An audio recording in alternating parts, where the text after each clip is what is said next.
રાજ્યમાં સ્થાનિક સ્વરાજ્યની ચૂંટણીમાં પવિત્ર મતાધિકારનો ઉપયોગ કરવામાં સાધુ સંતો પણ પાછળ નથી રહ્યા। બેડ રોડ શ્રી સ્વામિનારાયણ ગુરુકુળના સંતોએ સામૂહિક મતદાન કરી લોકશાહીની ફરજ નિભાવી હતી।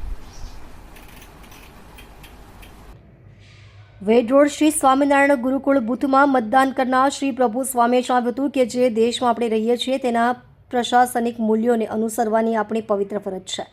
દેશની લોકશાહીને મજબૂત બનાવવી, મજબૂત રાષ્ટ્રના નિર્માણમાં સહભાગી બનવું એ પણ એક ભક્તિ જ છે। જે ધરતીનું અન્ન ખાઈ આપણે મોટા થયા છીએ તે ધરતીની પ્રગતિમાં શક્ય એટલો સહયોગ આપવો એ આપણું પ્રથમ કર્તવ્ય છે।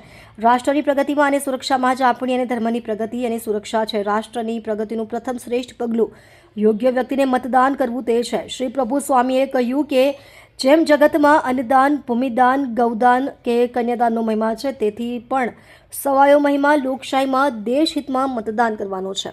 અવશ્ય મતદાન કરવું એ નાગરિક તરીકે આપણી પવિત્ર ફરજ છે। માતૃભૂમિનું ઋણ ચૂકવવાનો અમૂલ્ય અવસર એટલે મતદાન। એટલે જ ઉનાળાનો તાપ છે પણ લાઇનમાં થોડીવાર ઊભા રહેવું પડે તો પણ 1 કલાક સહન કરી અને આપણો પવિત્ર વોટ દઈને વટ પાડીએ।